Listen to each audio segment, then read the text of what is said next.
Syederalun, seorang jamaah haji asal Aceh, Nadian Rishad Mahmud, 78 tahun, sudah mendarat di Bandara Sultan Iskandar Muda atau SIM Blam-Bintang Aceh Besar pada Minggu 20 Juli 2025 pada pukul 13.25 waktu Indonesia bagian Barat.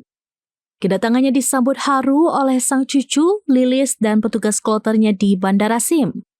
Kekanwil Kemenak Aceh Azhari yang juga Ketua PPIH Debarkasi Aceh ikut menjemput kepulangan Nadian dan dibawa sementara ke Asrama Haji Aceh.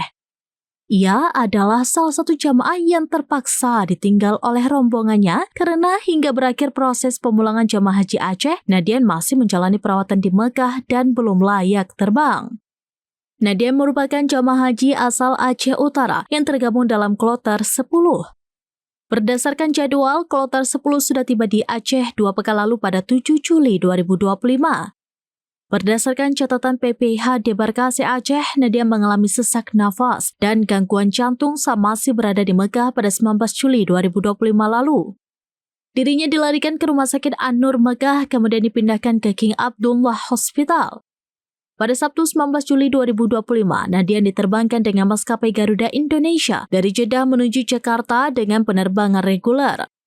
Kemudian melanjutkan penerbangan Jakarta ke Aceh dengan maskapai Super Airjet. Dari Banda Aceh, Muhammad Nasir, serampinews.com.